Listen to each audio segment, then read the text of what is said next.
నమస్తే, welcome to Andhraprabha. నేను విద్య.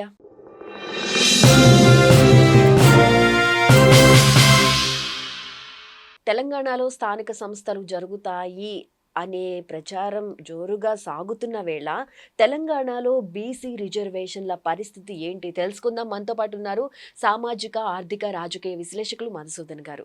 మధుసూదన్ గారు నమస్కారం అండి. నమస్తే. Welcome to Andhraprabha. సరే, తెలంగాణలో బీసీ రిజర్వేషన్ గురించి మీ మాటల్లో క్లియర్ కట్గా వినాలనుకుంటున్నాం. ఈ రిజర్వేషన్ ప్రక్రియ అనేది స్వతంత్రానికి పూర్వం ఉన్నది. స్వతంత్రం తర్వాత డాక్టర్ బిఆర్ అంబేద్కర్ గారు 10 సంవత్సరాలు ఉంటే సరిపోద్ది అన్నాడు. కానీ రాజకీయ నాయకులు ఏం చేశారంటే ఈ రిజర్వేషన్ల అంశం ఉంటే మనకి బాగుంటుందని చెప్పి కంటిన్యూ చేస్తూ వచ్చారు. అందువల్ల ఏంటంటే ఈ రిజర్వేషన్ ఒక్కదాని వల్ల దేశం బాగుపడద్ది, కుటుంబం బాగుపడద్ది, వ్యవస్థ బాగుపడద్ది అంటే మాలాంటి వ్యక్తులు నమ్మం.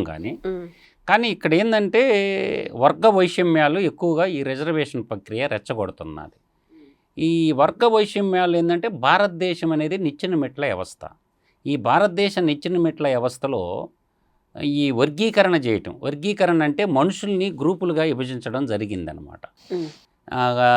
ఓసీలని, ఓపెన్ బ్యాక్వర్డ్ క్యాస్ట్ అని చెప్పేసి, తర్వాత షెడ్యూల్డ్ క్యాస్ట్ అని, షెడ్యూల్డ్ ట్రైబ్స్ అని ఒక 4 వర్గాలుగా మనుషుల్ని విభజించడం జరిగింది. ఈ 4 వర్గాలుగా మనుషుల్ని ఎప్పుడైతే విభజించడం జరిగిందో అప్పుడు అవకాశాల కోసం ఎవరికంటే మా జనాభా ఇంత ఉంది కదా, మాకు ఇన్ని అవకాశాలు రావాలి కదా. ఇప్పుడు మహిళా రిజర్వేషన్ ఉందమ్మా. భారతదేశం ఒకప్పుడు ఓటు కోసం ఎంతో పోరాట చేశారు మహిళలు. ఓటు హక్కు మాకు కావాలని చెప్పి పోరాడితే కానీ మహిళలకు ఓటు హక్కు రాల. అదేవిధంగా అంటే మనకు పూర్వకాలంలో ఆడపిల్లలు చదువుకోకూడదు, ఇంట్లో వంట పనే చేయాలా అంటుంటే మన బాపు జ్యోతిరావు పూలే ఉన్నారు కదా, వాళ్ళ మిస్సెస్ ఆడపిల్లలకి విద్య నేర్పించింది. అంటే ఆడపిల్లలు చదువుకోవాలన్న వివక్షతే. అట్లా మీకు ఎన్నో దురాచారాల వ్యవస్థలో ఈ భారతదేశంలో ఎన్నో దురాచారాల వ్యవస్థలను అన్నింటినీ ఒక్కొక్కటి రూపుమాపుకుంటూ వచ్చారు. ఈ అంటరానితనం ఎక్కువగా ఉన్నది ఒకప్పుడు భారతదేశంలో. అంటరానితనం నేరం అని చెప్పి అది ఉండేది. ఆ తర్వాత మనకి ఆడపిల్లోళ్ళకి చిన్న వయసులో బాల్య వివాహాలు అనేవి ఉండేవి అన్నమాట. అంటే చిన్న వయసులోనే బాల్య వివాహాలు అంటే మీకు శారదా చట్టం చదవండి మీరు ఎప్పుడన్నా ఖాళీగా ఉన్నప్పుడు. నేను ఒక చట్టం పేరు చెప్తా, శారదా చట్టం అని. అంటే ఒక సర్టైన్ ఏజ్ పెట్టారు ఆడపిల్లలకి. అది బ్రిటిష్ వాళ్ళు శారదా చట్టం తెచ్చారు. అంటే స్త్రీ విద్యకు కావాల్సిన చట్టాలు చేశారు. ఇట్లా ఏదంటే స్వతంత్రానికి పూర్వం కూడా ఈ రిజర్వేషన్లో మొట్టమొదట ఇంప్లిమెంటేషన్ చేసిన ఛత్రపతి షాహు మహారాజు. ఛత్రపతి షాహు మహారాజు గారు కొల్హాపూర్ సంస్థానాధీశుడు. తర్వాత మనకి మైసూరు సంస్థానం ఉంది కదా, ఒడియార్ల సంస్థానం ఉంది కదా, అక్కడ కూడా రిజర్వేషన్లు అప్పట్లో కొంతమంది వ్యతిరేకించారు, కొంతమంది అనుకూలంగా ఉన్నారు. నాటి నుండి నేటి వరకు ఈ పరంపర జనాభా జరుగుతూ ఉందన్నమాట. దీన్ని ఏంటంటే మాలాంటి వాళ్ళం మేము ఏమంటున్నామంటే టాలెంట్ని చంపొద్దు. రిజర్వేషన్ అనేటటువంటి ఈ ఒక్క ముసుగు అనేది ఏదైతే ఉందో, ఒక పేద విద్యార్థి చదువుకోవటానికి ఏం అవసరం? ఒక విశ్వవిద్యాలయం ఉండాలి, భోజనం ఉండాలి, ఒంటి నిండా బట్టలు ఉండాలి, అందరికి సమానమైనటువంటి విద్యాబోధన ఉండాలి, జాతీయ విధానమైనటువంటి విద్యాబోధన ఉండాలి. ఆ విధానం అందరి పిల్లలకి ఒకే విధమైనటువంటి విద్యాబోధన ఉంటే ఎప్పుడైతే పేదరికంలో ఉన్నటువంటి వాళ్ళకి అప్లిఫ్ట్ తీసుకురావడానికి ఒకే విధానం ఉండాలి. ఒకే విధానం ఉండటం వల్ల ఏంటంటే కాంపిటీషన్కి వచ్చేళ్ళకి, నాలెడ్జ్కి వచ్చేళ్ళకి ఎవరు ముందుంటే వాళ్ళకి ఇవ్వాలి. కానీ ఈ రిజర్వేషన్ విధానం వల్ల ఏమవుతుందంటే ఎంత టాలెంట్ ఉన్నా కూడా వాడు మేధో వలస సంపత్తి అంటారు దీన్ని. పక్క దేశాలకు, అమెరికాకు పోయినటువంటి మనోళ్ళు ఎందుకు చాలామంది యూరప్ దేశాలకు పోతారు, ఇటలీ, జర్మన్, పోలాండ్ పోతుంటారు సైంటిస్టులు. ఇక్కడ జాబ్స్ రానప్పుడు మంచి టాలెంట్ ఉన్నవాళ్ళు కూడా ఇతర దేశాలు వెళ్ళిపోయి సెటిల్ అయిపోతూ ఉన్నారు. అది ఒక సమస్యని మన భారతదేశం ఎదుర్కొంటుంది బాగా. ఇవాళ ఎంతోమంది సైంటిస్టులు, గొప్ప గొప్ప సైంటిస్టులు వాళ్ళు ఇక్కడ అవకాశాలు లేక ఇతర దేశాలకు వాళ్ళ నాలెడ్జ్ని ఇక్కడ చదువుకొని ఇతర దేశాలకు అమ్మేసుకుంటూ ఉన్నారు. ఇప్పుడు అబ్దుల్ కలాం గారికి ఎన్నో ఆఫర్లు వచ్చాయి. అబ్దుల్ కలాం గారు ఎంత గొప్ప సైంటిస్ట్ అయినా ఈ దేశానికి ఎంత అందించాడు చూడండి. టాలెంటెడ్, ఈ missiles man of the missiles అని బిరుదే ఉంటుంది కదా అబ్దుల్ కలాం గారు. అందువల్ల నేను అంటుండే వ్యాలిడ్ పాయింట్ ఏంటంటే రాజకీయ రంగంలో రిజర్వేషన్లు ఉండాలి. అని అంటున్నారు. అదేవిధంగా విద్యారంగంలో రిజర్వేషన్లు ఉండాలా, ఉద్యోగ కల్పనలో రిజర్వేషన్లు ఉండాలా, అన్ని రంగాల్లో ఈ రిజర్వేషన్ ప్రక్రియ అని మనం పైకి వస్తూ ఉన్నామంటే మనం ఏం చేస్తామంటే వర్గ వైషమ్యాలను పెంచుతున్నట్టు. ఇప్పుడు తెలంగాణలో చూసుకుంటే ప్రభుత్వం 42% బీసీలకు రిజర్వేషన్ కేటాయింపు చేయాలని చూస్తున్న నేపథ్యంలో దీనికి సంబంధించి ఇదంతా సాధ్యమయ్యే పని అంటారా? ఈ ఆర్డినెన్స్ రావడం కానీ ఇది పొలిటికల్ మోటివేషన్ అమ్మా. నీకేందంటే ఈ రిజర్వేషన్ ప్రక్రియ ఎప్పుడైతే మీకు ఒక్కొక్క రాష్ట్రంలో ఒక్కొక్క విధానంగా ఉంటాయి. మన 29 రాష్ట్రాలు చూసుకున్నా, కేంద్ర పాలిత ప్రాంతాల్లో తీసుకున్నా కూడా నేను మొత్తం 29 రాష్ట్రాల చరిత్ర చెప్పగలను. ఈ 29 రాష్ట్రాల చరిత్ర ఏం చెప్తుంది అంటే మనకి ఒక్కొక్క రాష్ట్రంలో ఒక్కొక్క విధంగా ఉంటుంది ఈ రిజర్వేషన్ ప్రక్రియ అనేది. మీకు వరుసగా 1 by 1 లెటర్ ఏ తీసుకుంటే ఆంధ్రప్రదేశ్ మొట్టమొదటి వచ్చి ఏ లెటర్ ఆల్ఫాబెటికల్ ఆర్డర్లో ఉంటాయి చూడండి. ఎస్సీలు 15%, ఎస్టీలకు 6%, ఓబీసీలకు 29%, 10% వచ్చి ఈడబ్ల్యూఎస్. మన రీసెంట్గా 2019లో మనకి మోడీ గారు ఇచ్చారు. అంటే అగ్రకుల వర్ణాల్లో పేదలకు 10% రిజర్వేషన్, మొత్తం కలిపి టోటల్గా 60% రిజర్వేషన్ ఉంది. తర్వాత రెండోది మనకి ఇంకొకటి తీసుకుంటే మీరు అడిగింది తెలంగాణ కదమ్మా. తెలంగాణ వచ్చేళ్ళకి 15% ఎస్సీలకు ఉంది, 10% ఎస్టీలకు ఉంది, 29% బీసీలకు ఉంది, 10% ఈడబ్ల్యూఎస్ ఉంది, 64% రిజర్వేషన్లు ఉన్నాయి ఇప్పుడు. అర్థమవుతుందా? అయితే ఇప్పుడు ఏంటంటే ఇది నేను చెప్పేది ఉద్యోగ కల్పన రిజర్వేషన్లకు సంబంధించింది. పొలిటికల్ రిజర్వేషను ఇప్పుడు 9th షెడ్యూల్లో ఉంటుంది. ఇది 9th షెడ్యూల్లో జారస్తారా 42%. వీళ్ళు చట్టం చేయాలి. ముందేం చేయాలంటే అసెంబ్లీ కాల్ఫర్ చేసుకొని ఇప్పుడు వచ్చేది ఆర్డినెన్స్. గవర్నర్ దగ్గర ఉంది ఫైలు, సంతకం పెడతాడో లేదో తెలియదు. గవర్నర్ వచ్చేది బీజేపీ గవర్నరు, సంతకం పెడతాడో లేదో తెలియదు. ఈ ఆర్డినెన్స్ కాదు, ఆంధ్రప్రదేశ్ ప్రభుత్వం చట్టం చేయాలా. ఈ చట్టం సుప్రీంకోర్టు ఛాలెంజ్ నిలబడద్దా లేదా? ఇప్పుడు ఈ రిజర్వేషన్ల ప్రక్రియకి మండల్ కమిషన్ అని ఒకటి ఉంటుంది. ఎంపీ గారు మండల్ కమిషన్ వేసి అప్పుడు మొరార్జీ దేశాయ్ దేశ ప్రధానిగా ఉన్నప్పుడు ఈపీ సింగ్ గారు 27%కి తెచ్చింది. ఈ రిజర్వేషన్ ఓబీసీలకి రిజర్వేషన్ తెచ్చింది ఈపీ సింగ్ గారి ప్రభుత్వంలోనన్నమాట తెచ్చింది 27%. ఫస్ట్ 10% ఉన్నది 15% వచ్చి అప్పుడు 27%కి వచ్చింది. 52% దేశవ్యాప్తంగా బీసీలు ఉన్నారు కాబట్టి 27%కి వచ్చింది. మండల్ కమిషన్ ద్వారా వచ్చింది. మండల్ కమిషన్ వేసిన దానికి వచ్చింది. ఇప్పుడు భారతదేశం ఏంటంటే ఇవన్న భౌగోళిక నైసర్గిక స్వరూపాలు ఉంటుంది భారతదేశం. అందువల్ల మీకేమవుతుందంటే మీకు ఇంకా నేను చెప్పాలంటే సిక్కిం తీసుకోండి.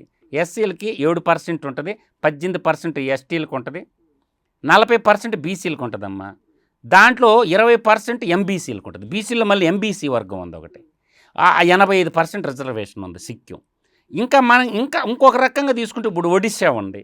ఒడిశా వచ్చేళ్ళకి 16% ఎస్సీ రిజర్వేషన్ ఉంది, ఎస్టీ రిజర్వేషన్ 22% ఉంది, తర్వాత 11% ఓబీసీ రిజర్వేషన్ ఉంది, 10% ఈడబ్ల్యూఎస్ రిజర్వేషన్, టోటల్ కలిపి 59% రిజర్వేషన్. మరి ఇప్పుడు తెలంగాణలో చూసుకుంటే 42% తీసుకురావాలని ఆర్డినెన్స్ చూస్తున్నారు. అయ్యి పొలిటికల్ డ్రామా, ఈ పొలిటికల్ రిజర్వేషన్ ఇది. అవును, అంటే గ్రామ పంచాయతీలు, ఎంపీటీసీలు, జడ్జి సాధ్యమే అంటారా? అది ఎవరో ఒకరు కోర్టుకు పోయారు అనుకోమ్మా. ఇది ఏంటంటే 9th షెడ్యూల్లో చేర్చాలమ్మా. ఈ 9th షెడ్యూల్లో చేర్చే అప్పుడు తమిళనాడు 69% ఎలా వచ్చింది? ఆ రోజు దేశ ప్రాసెస్ అంతా జరగడానికి ఎంత టైం పడుతుంది అంటారు? ఇది చాలా పెద్ద గందరగోళం తేలితుట్టమ్మా. ఈ బీసీ రిజర్వేషను బీసీల ఓట్ల కోసం ఆడుతున్నటువంటి డ్రామాలాగా అవుపడుతుంది. కానీ ఇదేంటంటే పొలిటికల్గా ఎవరైనా ఇచ్చుకో. ఓకే, ఎన్నికల వరకు ఇది ఆ పొలిటికల్గా ఇచ్చుకోవచ్చమ్మా. దానికి రాజ్యాంగం ఏం పని? గవర్నమెంట్ ఉద్యోగంకి వచ్చినప్పుడు ఇబ్బంది. కానీ పొలిటికల్గా నువ్వు బీసీలకి 50% ఇస్తానంటే వద్దంటే ఊరని వద్దంటారా? నాకు చెప్పండి. పొలిటికల్ పార్టీకి సంబంధించి నువ్వు 50% కాకపోతే 60% ఇచ్చుకో, ఎవడొద్దన్నాడు? పొలిటికల్గా నువ్వు బీసీలకి ఇవ్వాలనుకున్నప్పుడు ఇచ్చుకోబ్బా నీ పార్టీ తరపున. ఇది పార్టీలకు తరపున ఆర్డినెన్స్ తెస్తున్నావు. ఆర్డినెన్స్ ఏ విధంగా తెస్తావు నువ్వు? మనకి సుప్రీంకోర్టు జడ్జిమెంట్ ఉందమ్మా. రిజర్వేషన్లో 50% దాటడానికి వీలు లేదని సుప్రీంకోర్టు చెప్తుంది.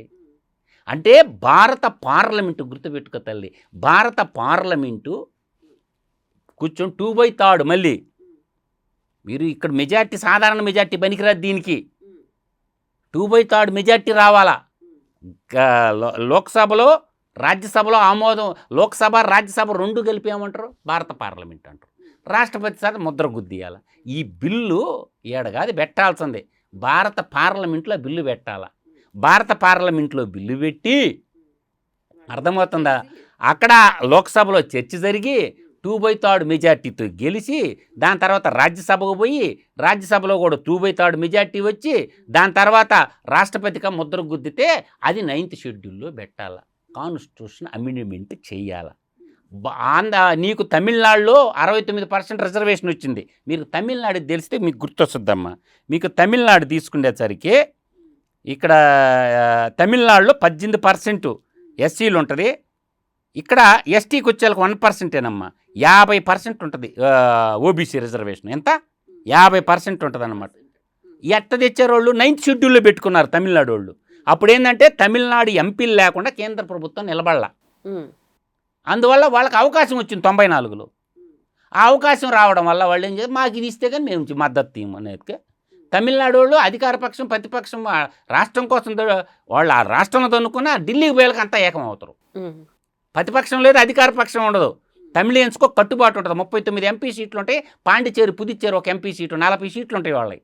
వాళ్ళ రాష్ట్రంలో 2 పార్టీలుగా ఇడిపోయినా రాష్ట్ర సమస్య వచ్చేళ్ళకి ఢిల్లీలో 2 పార్టీలు ఏకం అవుతాయి, ప్రతిపక్ష పార్టీ అధికార పార్టీ. మన తెలుగు రాష్ట్రాలు అలా ఏకం గారు. మనకున్న దౌర్భాగ్యం ఇదన్నమాట. తమిళనాడు వాళ్ళు అంటే వాళ్ళ రాష్ట్ర సర్వతోముఖాభివృద్ధి కోసం వాళ్ళు పాటు పడతారు. మన ఎంపీలు ఏంటంటే వాళ్ళ వ్యక్తిగత స్వార్థంతో ఉంటుంది అన్నమాట. 69% రిజర్వేషన్ ఎలా వచ్చిందంటే ఇప్పుడు ఇక్కడ కవిత నెత్తిని ఎందుకు ఎత్తుకున్నది?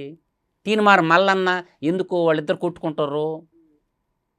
మా బీసీల గురించి మాట్లాడటానికి నువ్వెవరన్నా ఆయన అంటాడు.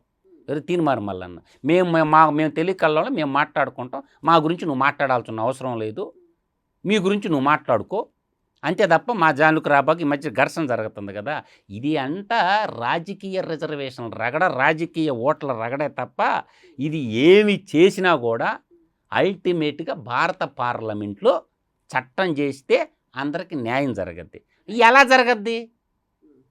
నీకు కొన్ని చోట్ల 50% ఉండే, అంటే అన్ని చోట్ల బీసీలు ఒకే విధంగా లేరు కదా. దేశవ్యాప్తంగా ఒకే రక రిజర్వేషన్ ఉండాలంటే ఈస్టర్న్ రాష్ట్రాలు దెబ్బతినిపోతాయి. ఎస్టీలు అధికంగా ఉంటారమ్మా. ఇప్పుడు నీకు ఒక సింపుల్ ఒకటి చెప్తాను నేను. ఇక్కడ 80% రిజర్వేషన్ ఉండేది ఒకటి చెప్తాను నీకు. మేఘాలయ 80% ఎస్టీలు ఉంటారమ్మా మేఘాలయాల్లో నువ్వు పార్లమెంట్ జరుగుద్దా చెప్పండి? 80% రిజర్వేషన్లో ఎస్టీ మేఘాలయ. ఇంకోటి కూడా ఉంది 80%, అది కూడా చెప్తాను నేను.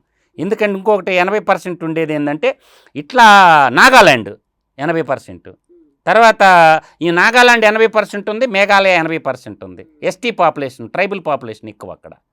అందువల్ల ఏంటంటే ఈ భారతదేశానికి సంబంధించినటువంటి రిజర్వేషన్ ప్రక్రియ అనేది ఒక సంక్లిష్టమైనటువంటి ప్రక్రియ అమ్మా.